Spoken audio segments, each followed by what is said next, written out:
Sejak kebelakangan ini, isu wang hilang dari akaun bank seseorang semakin tular dan hangat diperkatakan.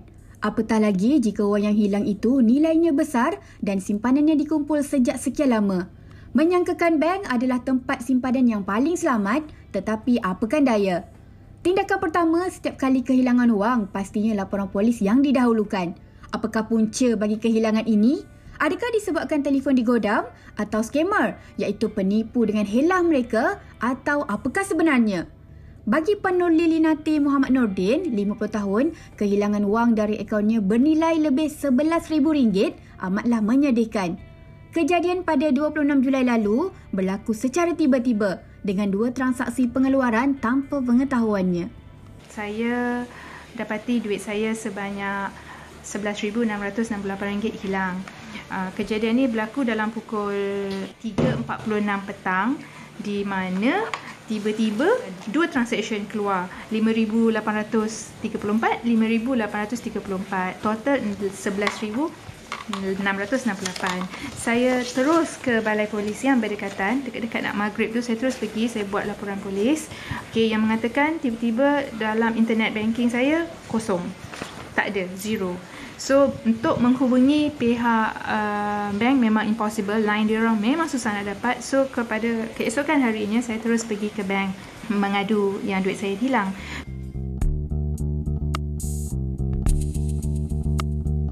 Mereka suruh saya hubungi HQ, Cyber Security, dan diorang akan call saya. So, diorang interview saya online. Saya sedih cara diorang cakap, cara diorang interview saya seolah-olah saya ni scammer. Mereka macam nak saya mengaku yang saya ni beli barangan online, beli barangan dalam talian, seolah saya tekan link. So, saya cakap, saya menegaskan bahawa saya tidak membuat apa-apa. Lagipun company account, bukan personal account. Company account mana boleh saya wenang-wenang saya nak beli apa-apa, saya nak tekan apa-apa, kan? Paling jauh pun saya beli flight ticket hotel. I travel a lot. Jadi maklum balas yang diorang bagi pada saya ialah saya memberi OTP ataupun tag number, sedangkan saya tak terima sebarang SMS, saya tak menerima sebarang panggilan. Bila saya bertanya lagi, kredit limit satu hari RM3,000. Macam mana diorang boleh keluarkan terus RM5,008 dalam masa berapa saat? Diorang mengatakan yang saya increase my credit limit supaya saya bagi. Saya tak buat.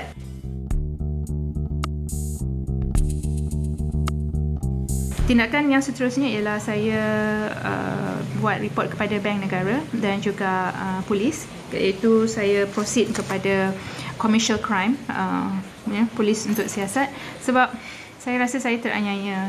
Saya tak tahu scammer mana yang buat macam ni. Dan harapan saya juga ialah benda ni janganlah berlaku kepada orang-orang lain, adik-adik lain, sahabat-sahabat yang lain, sebab saya tahu it's not easy to earn. This is our hard, sweat and tears money. Okay, bukan senang nak cari rezeki, tiba-tiba dalam sekelip mata kosong.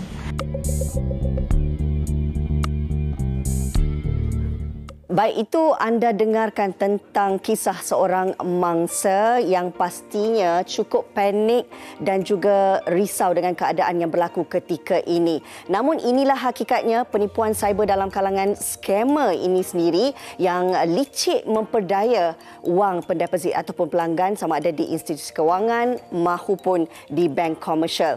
Mungkin kita hilang punca, kita panik, tidak tahu apa yang ingin dilakukan. Cukupkah sekadar membuat laporan kepada pihak PDRM atau bagaimana? Adakah jaminan daripada pihak perbankan sendiri untuk memulangkan semula atau kita dapat kembali wang yang telah hilang? Ini yang kita nak bawakan dalam segmen Soal Wang pada pagi ini, dan untuk itu secara dalam talian kita akan bersama dengan tetamu istimewa Malaysia hari ini, iaitu saya nak perkenalkan, ini dia Profesor Dr. Zarina Syukur, merupakan pensyarah Pusat Kajian Keselamatan Cyber Universiti Kebangsaan Malaysia UKM. Assalamualaikum, Prof. Apa khabar? Waalaikumsalam, Rina. Khabar baik.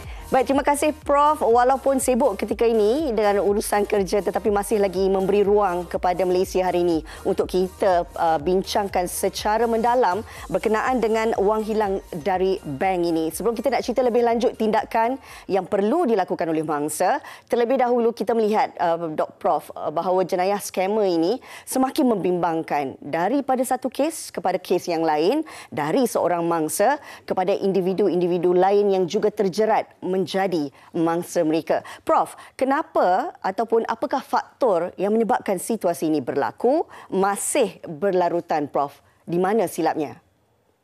Baik. Terima kasih banyak. Terima kasih juga menjemput kita lah ya untuk membincangkan hal ini, dan terima kasih kepada MHI juga mengambil berat akan situasi ini. Dia kalau dalam apa ini orang panggil security chain itu, yang bahagian paling lemah sekali, bahagian paling lemah sekali adalah manusia. Jadi attack itu biasanya dekat manusia lah yang kena. Teknologi semua dah bagus dah. Dia security bagus tu makna bukanlah sempurna, tapi cuba ya pihak-pihak teknikal ni cuba membuat pengukuhan kepada sistem-sistem mereka. Tapi ada satu bahagian yang paling lemah sekali, iaitulah kita panggil ni, kita ni lah manusia. Tapi manusia ni dia kalau kita dah terkena sekali, kita ingat kan, kita boleh ingat. Tetapi nanti terkena pula dengan orang lain, orang yang belum kena. So orang itu pula sedar, tapi orang yang belum kena dia tidak aware, tidak takut, tidak rasa mungkin tidak kena dekat saya. Termasuk saya lah juga katakan dia. Dia kena dekat kita atau tidak. Jadi saya tak ingat soalannya tadi. Jadi bila kita kata kenapa dia asyik berlaku, memang hancurlah kita rasa hati ni dengar orang yang kena kan. Kita merasai bukan mudah nak mengumpul duit. Orang yang banyak duit juta berbilion tak apa, kita ni kadang 1,000, 2,000, 10,000 sangat banyak bagi kita. So bila terkena tu itu ialah real ya. Yang real dan boleh berlaku. Bukan tidak munasabah berlaku, boleh berlaku. Dekat sebabnya tadi itu kelemahan kita sebagai manusia tadi. Baik, Prof.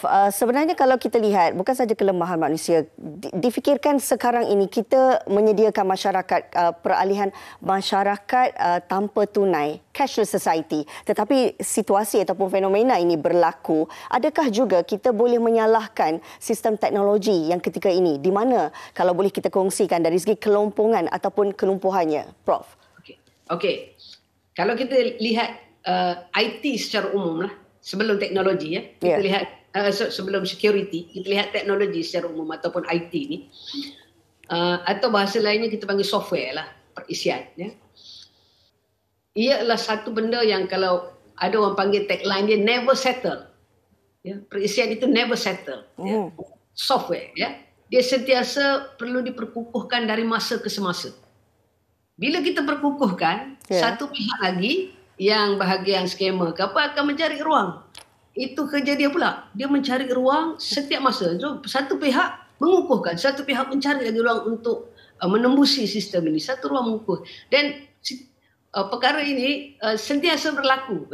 Ini dengan dengan zaman sekarang ni semuanya online, semuanya dalam satu telefon, semuanya dalam satu peranti mudah alih. Tempat kita bermain, di sini tempat kita membeli bela, di sini juga pintu bank kita. Pintu bank kita ni ada dekat sini. Baik. Jadi maknanya pihak-pihak itu sentiasa, saya tidak boleh mengatakan tidak ada pengukuhan di satu pihak, kajian, research, penyelidikan dilakukan untuk mengukuhkan. Tetapi pada masa yang sama, kepandaian skamer ini dia sentiasa mencuba untuk mencari ruang-ruang tersebut. Prof, kalau kita lihat sebenarnya bila kita simpan wang di bank, itu maksudnya kita percaya dengan sistem keselamatan perbankan itu sendiri. Bila berlaku dengan situasi ini, bagaimana? Adakah boleh kita salahkan pihak bank di atas kehilangan wang kita, Prof? Cabarlah soalan tu. Saya risau juga nak jawab ya. Bila berlaku kehilangan, dia siasatan akan berlangsung. Ya, siasatan akan berlangsung. daripada segi siasatan itu untuk melihatlah, untuk trace apa yang berlaku. Okey. Tapi di satu pihak, katalah pergi dekat pihak bank tadi yang menyediakan perkhidmatan atas talian, kita tengok ya dia punya terma dan syarat dia. Kita boleh tengok terma. Kadang kita jarang baca terma dan syarat bila ni kan. Kita boleh tengok terma dan syarat, memang kita dapati banyak perkara-perkara ialah atas kita. Ya. Baca terma dan syarat, kita dapati perkara itu atas kita pengguna. Minta menjaga kita punya maklumat dan sebagainya atas tanggungjawab kita semua ya. Bank juga ada atas bahagian mereka juga ya. Cumanya kadang-kadang kita macam tak munasabah lah sebagai orang awam kan. Kadang kita tambah rasa tak munasabah.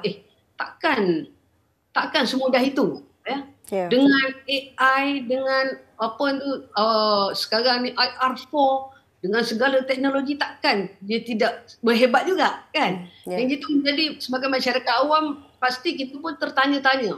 Kita ada drone, ada apa bagai, takkanlah benda ini tak boleh selesai.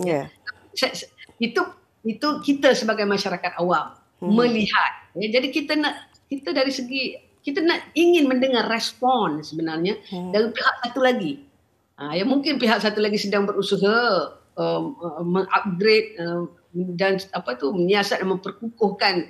Tetapi kita di pihak satu lagi kita tidak mengetahuinya. Jadi dia menimbulkan kerisauan kepada kita lah, kepada masyarakat. Rasa risau itu harus ditangani. Okey, Prof. Baru-baru ini dalam laporan media menyebut tentang kerajaan mengarahkan pihak bank sendiri untuk bertanggungjawab di atas kehilangan wang simpanan pendeposit ini. Jadi bagaimana? Adakah ianya menjadi tanggungjawab pihak bank, Prof? Saya nak lihat dia macam dua situasi lah ni ya. Kalau kita kata letak pada bank sepenuhnya, mungkin ada pihak-pihak yang sebenarnya dia yang salah tapi dia kata ada scammer ya. Mungkin dia yang telah melakukan. Kemungkinan. Tetapi ada yang real ya, yang benar bukan dia lakukan ya. Maklumatnya telah dicuri ya. So itu lagi satu situasi. Jadi untuk kita letakkan sepenuhnya masalah itu kepada bank, bagi saya tidak adil juga. Tetapi sepenuhnya kepada kepada mangsa tidak adil juga ya. Jadi dekat situlah siasatan perlu ada dan bank juga harus ada empati ya. Bank harus ada empati untuk menangani masalah ini dan juga iltizam ya, bersungguh-sungguh untuk menangani masalah ini. Bagi saya bukan bank sahaja, ke semua pihak. Dari sebab ini kena bersamalah ya, termasuk masyarakat keseluruhannya. Ya. Kita kena bergerak bersamalah, tidak boleh kata bank saja kena bergerak ya. Bagi saya kita ada universiti boleh juga diminta untuk bekerja sama. Mungkin kalau dibenarkan. Kita ada masyarakat sekarang ni satu maklumat itu bila seorang nak sampaikan dengan cepat ya. Memang ada kita lihat di PDRM ada dia punya website untuk kita cek satu akaun itu akaun yang sah ke atau akaun yang diragui, boleh cek. Tetapi kadang-kadang nak pergi sampai ke website itu pun kita tak tahu sangat. Awam-awam tak tahu sangat ya. Kadang-kadang kita tahu sana sini sikit ya. Jadi satu bahagian untuk orang awam ini awareness itu saya rasa perlu dan kenalah berbual ya, kena sentiasa berbual. Sebab saya kadang-kadang ada pattern juga dahululah ya yang scammer telefon ni. Dulu kita ada pattern yang mana jarang bersembang dengan kawan kan, jarang membaca surat khabar, jarang mendengar mesej-mesej daripada televisyen macam MHI ini kan. Jadi yang terkecil itu ada juga ini dari skema ya, boleh terkena. Itu social engineering lah. Okey. Baik Prof, sebelum kita berakhir mungkin Prof ada nasihatlah kepada semua penonton Malaysia hari ini secara ringkas. Sebenarnya saya percaya bukan saja yang menjadi mangsa tetapi kami juga turut merasa tempiasnya, rasa takut sekarang ni Prof. Apa mungkin nasihat Prof kepada mereka semua? Saya rasa yang penting sekali ni saya tunjukkan ni ya, ini peranti mudah halih kita ni jangan kita buat main. Jangan kita rasa relax saja. Ini hanyalah telefon. Kita membayangkan ini sebagai telefon ya, atau ini ialah pintu masuk bank kita. Kalau kita letak sama. Unless kita ada dua. Kalau kita ada dua device tak apa. Tapi kalau ada satu, mesti sedar ini pintu masuk bank kita. Mesti jaga betul-betul. Ya. Tidak semudah itu kita klik apa sahaja, tangan kita tu kadang lebih laju daripada kepala. Kita klik laju lagi daripada kepala kita. Ya. Jadi kita latih diri. Ini sangat kritikal. Sekarang ini sangat kritikal. Kadang-kadang adalah kehidupan kita. Ya. Apa itu? Maklumatnya semua ada di sini. Itu yang saya kata, ini pintu bank kita. Ya. Itu nasihat yang am lah, sebab yang detail tu jangan klik itu, jangan ini, jangan download itu, yang ini itu dah detail ya. Kita buat secara am dengan melihat dahulu. Baik Prof, terima kasih untuk nasihat tersebut. Pastinya yang menjadi pintu masuk kepada laluan bank kita ini perlu dijaga, perlu berhati-hati dengan setiap mesej yang diterima. Kami nak ucapkan ribuan terima kasih kepada Profesor Dr. Zarina Syukur, pensyarah Pusat Kajian Keselamatan Cyber Universiti Kebangsaan Malaysia. Dan pastinya kita harus mengambil iktibar di setiap isu yang berlaku ini. Mudah-mudahan kita juga tidak menjadi mangsa.